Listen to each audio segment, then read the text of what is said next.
સૌરાષ્ટ્રની જીવાદોરી સમાન ગણાતી ભાદર નદીનું પાણી છેલ્લા ઘણા સમયથી વધારે ને વધારે પ્રદૂષિત થઈ રહ્યું છે। આને જ કારણે ક્યાંક ને ક્યાંક ખેડૂતો પણ આ વસ્તુનો સામનો કરી રહ્યા છે। ત્યારે હવે આ સમગ્ર મામલે ખેડૂતો અને આમ આદમી પાર્ટીના નેતાઓ દ્વારા હલ્લાબોલ કરવામાં આવ્યો છે। આ વિષયને લઈને વિગતે વાત કરીએ। નમસ્કાર, હું હંસિની અને તમે જોઈ રહ્યા છો નિર્ભય ન્યૂઝ। ગુજરાતમાં દિવસે ને દિવસે પ્રદૂષણ વધી રહ્યું છે। એવામાં વાત કરવામાં આવે સૌરાષ્ટ્રની જીવાદોરી સમાન ભાદર નદીની, તો જેતપુરના સાડી ઉદ્યોગના પાપે આજે ઝેરી નદી બની ચૂકી છે। આ જે નદી છે છેલ્લા 40 વર્ષથી ભાદર નદીમાં બેફામ છોડાતા કેમિકલ યુક્ત લાલ અને કાળા પાણીને કારણે જેતપુરથી પોરબંદર સુધીના કાંઠા વિસ્તારમાં ખેડૂતો પાયમાલ થઈ ગયા છે। ખેડૂતો અને આમ આદમી પાર્ટીના નેતા દ્વારા જેતપુર જેપીસીબીની જે કચેરી છે ત્યાં હલ્લાબોલ કરીને ઉગ્ર વિરોધ કરવામાં આવ્યો હતો। એટલું જ નહીં, જે ખેડૂતો છે એ લોકો પોતાના હાથમાં પ્રદૂષિત પાણી ભરેલી બોટલો લઈને કચેરીએ ગયા હતા। ખેડૂત આગેવાનોએ ફરજ પરના અધિકારીને ચેલેન્જ ફેંકતા પાણીની બોટલ ધરી અને કહ્યું કે તમે આમાં રિપોર્ટ કરો કે બધું બરાબર છે કે કેમ, અને એટલું જ નહીં, તમે આ પાણી પીને બતાવો, એવી પણ વાત તેમના અધિકારીની સામે કરી હતી। હલ્લાબોલ કરવામાં આવ્યો હતો, ઉગ્ર વિરોધ પણ કરવામાં આવ્યો હતો। સૌથી પહેલા તો જે ખેડૂતો અને આમ આદમી પાર્ટીના નેતા છે એમની અને અધિકારી વચ્ચે જે વાતચીત થઈ હતી, ક્યાંક ને ક્યાંક ચેલેન્જ આપવામાં આવી છે। પાણીની બોટલ લઈને તે લોકો ગયા હતા, પાણી પીવાની પણ વાત કરવામાં આવી છે। એ દ્રશ્ય ઉપર નજર કરીએ। પણ અમારે કાઠિયાવાડની અંદર એક કહેવત હતી, અમારા દાદા કહેતા હતા કે જાજી હુયાણીએ વેતર બગડે। એક ભાજપનો આગેવાન દીપક હતો, આજે બીજો ભાજપનો આગેવાન સંગઠનમાં બેઠો, એ એના જૂથના મળતિયાઓને બચાવવા માટે, આજે એસોસિએશનના મળતિયાઓને બચાવવા માટે, ભૂ માફિયાઓને બચાવવા માટે, એક કેમિકલ માફિયાઓને બચાવવા માટે કોઈ નક્કર પગલાં લેતું નથી। નગરપાલિકાને ચાર વાર જીપીસીબીના અધિકારી કહે છે, ચાર વાર નોટિસો આપી, તમે ને હું કોઈ એક ગુનો કરજો, સમજ આવશે ને સીધી ધરપકડ થાય। તો ચાર વખત નગરપાલિકાને નોટિસ આપી, છતાં અમે થઈને ત્યાં ને ત્યાં પૂરું કરો। નગરપાલિકાનું ત્યાં સુધી તો કોઈ નગરપાલિકાનું એસટીપી હમણાં બેનો સમજાવ્યા તમને આલ્યા પાણી પીવો કે અમે ભાઈ એમ પાણી પીવાનું અરે સાહેબ નદીનું પાણી છે, તમે એટલું કહેતા પાણી પીવો સાહેબ, આ પાણીનો કલર પાણીનો કલર જોવો, ઝેર નાખે છે, આ બધાને સમજાવો બાપા, અપીલ છે તમને માટે જ આપણે આ પાણી તમે નથી પી શકતા, લીગલ એમ તો કરવું પડે કે નહીં? મને ઈ જવાબ આપો, મરી જાય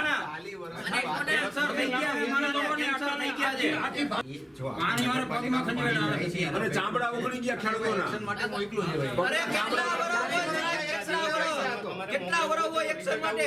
40 વર્ષ હોય એક્શન માટે અત્યારે તમને ખબર પડી તો તમે આ સેમ્પલ લઈ ગયા હતા, સેમ્પલ એનું શું કામ કરો? તમારી ગાડી ભેગી જો આપણે હાલો લાઈવ સેમ્પલ બતાવી, હાલો લાઈવ બતાવી એટલે તમને ખબર પડે। તમે સેમ્પલ લઈ, તમે ત્યાં ભાદર નદી ઉપર કેટલી વખત ગયા? અમે તમને સેમ્પલ લઈ જતા એનું શું કરતા સાહેબ?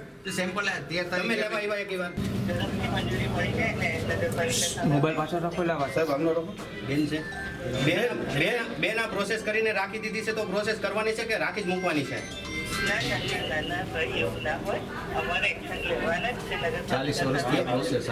વર્ષથી તમારી પ્રોસેસ ને એક્શન બધી હાલે છે, તો 40 વર્ષમાં તમે કર્યું શું?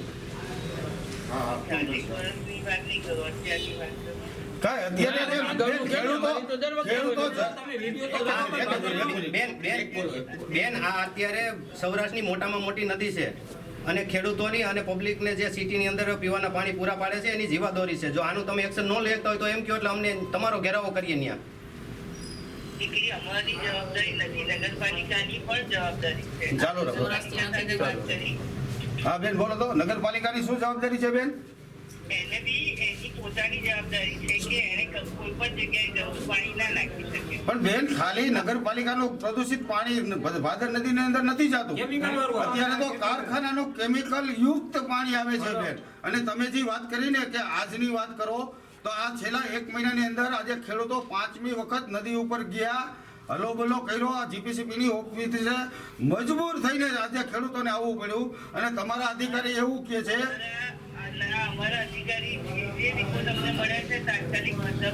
ના ના બેન, તમે સરકારના મીઠા આશીર્વાદથી બચાવો છો, એસોસિએશનના કારખાના વાળાઓને બચાવો છો બેન।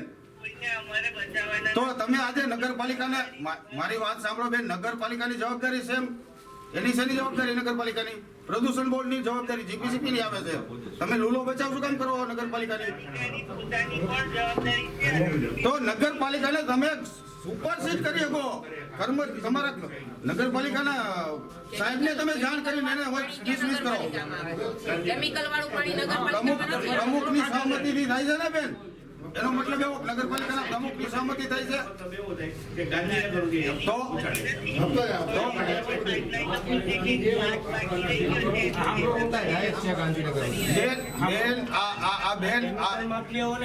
બેન આ કેમિકલ માફિયાઓ છે.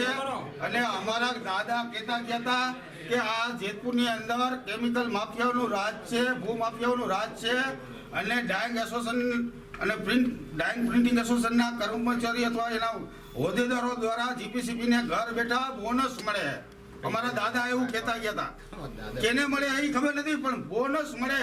નહીંતર બંધ થઈ જાય બેન. અહીંયા મારી પાસે પાણીની બોટલ, આજનું જ પાણી છે નદીનું.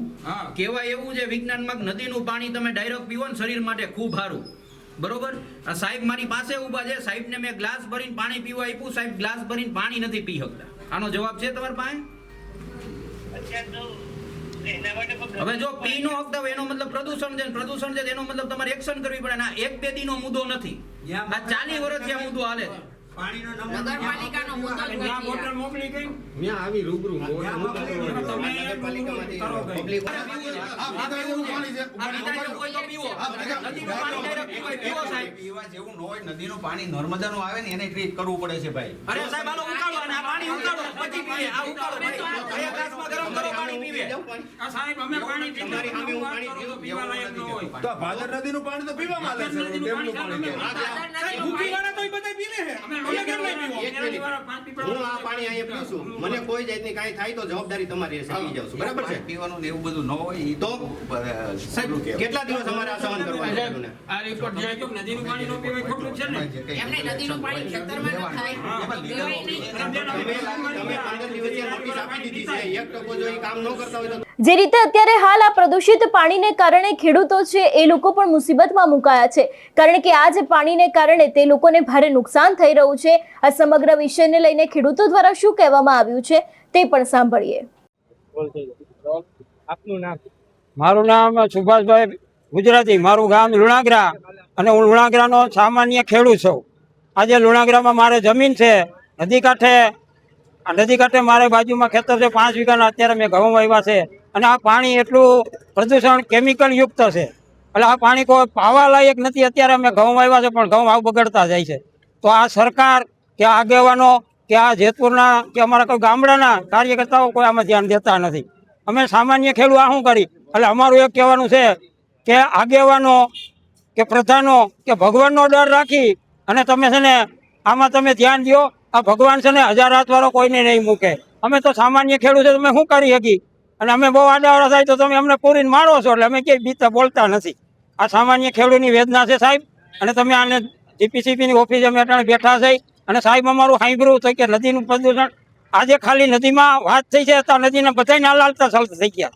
આજ રાતે પાણી આખા જેતપુરનું છોડવામાં આવ્યું છે, કારણ કે આ લોકોને શું થયું કે આ ચેકિંગ કરવા આવી છે ગામ જેતપુર વાળા અંદર, તો આ પાણી બધું ચેકિંગ એટલે રાતે છોડી નાખ્યું. મારી ભાદર નદીના કેરાડીના નાલા બધા ચાલુ થઈ ગયા છે.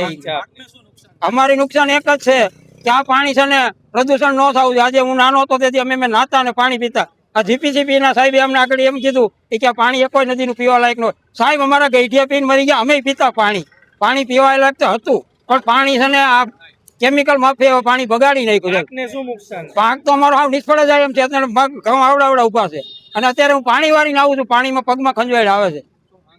અમારી માંગ છે કે આ જેના જીપીસીબીના સાહેબો અધિકારો છે અમારું આનું આ પાણી બંધ કરાવે એવી અમારી માંગ છે. છેલ્લા 40 વર્ષથી જે જેતપુરની ભાદર નદીનું જે પ્રદૂષિત પાણી છે એ મુદ્દાને લઈ અનેક વખત ખેડૂતોએ રજૂઆત કરી છે, અમે અનેક વખત સામાજિક આગેવાનોએ રજૂઆત કરી છે, રાજકીય પક્ષોએ આના માટે માથાકૂટ કરી છે. પણ ક્યાંક ને ક્યાંક જીપીસીબીના ઓફિસરો, નગરપાલિકા અને ક્યાંક ને ક્યાંક સરકારની અને નેતાઓની સાઠગાંઠને લીધે આજથી સુધી આનું સોલ્યુશન આવ્યું નથી. અનેક વખત રજૂઆત કરી સાહેબ. અહીંથી જેતપુરથી લઈ પોરબંદર વિસ્તાર, ઘેડ વિસ્તાર સુધીના જે પટ્ટો છે, ભાદર નદી નીકળે છે પટ્ટો, એકવાર જોવો તો ખરી. 1-1 ઇંચ લગીના કેમિકલના સ્થળ જામી જાય છે. આજે અમે પાણીની બોટલ, જે આજને સવારનું ભાદર નદીનું પાણી લીધું અને એ પાણીની બોટલ ભરીને અમે સાહેબના અધિકારી સાહેબ પાસે આવ્યા જીપીસીબીના, ત્યારે અમે એવું કીધું કે આ પાણી પીને બતાવો. તેમને સ્પષ્ટ ના પાડી દીધી. એનો મતલબ એવો છે કે ક્યાંક ને ક્યાંક ઝેરવાળું પાણી છે એ પણ સ્વીકારે છે. ત્યારે અમારી સૌ કોઈની અપીલ છે અને અમારી સૌ કોઈનું એ જ નિવેદન છે કે તાત્કાલિક ધોરણે જે કારખાનાઓ દ્વારા આ પાણી છોડવામાં આવે છે, ઝેરી પાણી દ્વારા આમની અસર થાય છે, એમને તાત્કાલિક ધોરણે રદ કરવામાં આવે. અને જ્યાં સુધી રદ કરવામાં નહીં આવે ત્યાં સુધી આમ આદમી પાર્ટી જેતપુર અને આમ આદમી પાર્ટીની સમગ્ર ટીમ અહીં આંદોલન પર બેસવાની છે. મહેશભાઈ કોટડિયા. મહેશભાઈ, આજે જીપીસીબીને રજૂઆત કરી છે, રજૂઆત કરી છે, રજૂઆત આંદોલન ઉપર બેસવાનું. રજૂઆત તો અમારી એક જ છે. આજે પણ એ છે, 1 મહિના પહેલા હતી અને 5 વર્ષ પહેલા પણ હતી. એક જ રજૂઆત છે કે પાણી અત્યારે જે પ્રદૂષણ આવે છે એ અટકાવો. પ્રદૂષણથી નુકસાન શું? પ્રદૂષણથી જે માલધારી છે, માલઢોરના અત્યારે કોઈ પણ અંદરથી પીવાથી જો અત્યારે એને ચામડીના રોગ થાય છે તો પશુ પંખી પણ મરી જાય છે અને ખેતીવાડીને બિલકુલ લાયક નથી. એના રિપોર્ટ જીપીસીબી ઓફિસરે અમને જે રિપોર્ટ આપ્યો એ રિપોર્ટ નેગેટિવ છે. એની અંદર એના કહેવાથી એવું છે કે આ ખેતી લાયક પાણી છે નહીં. ખેતી લાયક પાણી નથી, તેમ છતાં પણ ભાદર નદીમાં પાણી આવે. અમને લઈને હવે શું કરવાનું? જો આ પાણી આવે છે તો આ પાણી બંધ જ્યાં સુધી નહીં થાય ત્યાં સુધી મારા ઉપવાસ આંદોલન અહીં શરૂ રહેશે. આજે ખેડૂતોને આમ આદમી પાર્ટીની રજૂઆત હતી, શું રજૂઆત હતી, શું વિરોધ કરવા માટે આવ્યા હતા, આપના તરફથી જે પ્રદૂષિત પાણી જે ભાદર જે કેરાડી ગામ પાસે આવેલી છે જેમાં અવારનવાર થઈ રહ્યું છે, તો તમારા તરફથી શું કાર્યવાહી કરવામાં આવી? ભાદર નદીના પ્રદૂષણ બાબતે એ લોકોની રજૂઆત છે અને એ જ્યારે 15 તારીખની અને 13 તારીખની રજૂઆત હતી. આપણે જે તે વખતે તપાસ કરી તો નગરપાલિકાના મેન્યુઅલમાંથી પાણી બહાર નીકળતું હતું અને એના એક નોટિસ 33 એની આપેલી છે અને આગળની લીગલ એક્શન માટેની કાર્યવાહી ચાલી રહી છે. અને અમે પણ પેરેલલ ઝુંબેશ ચાલુ કરી છે. જે કોઈ આ ડ્રેન સિવાયના નદી નાળામાં પાણી છોડતા પકડાય એને અમે એક્શન લઈ રહ્યા છીએ. આ ઉપરાંત નગરપાલિકાને પણ અમે જાણ કરી છે કે ભાઈ જે ડ્રેનમાં કોઈ ઇલીગલ કનેક્શન કદાચ હોય તો એ બધું તપાસ કરી શોધી અને અમને બોલાવે તો અમે એના ઉપર પણ એક્શન લઈશું.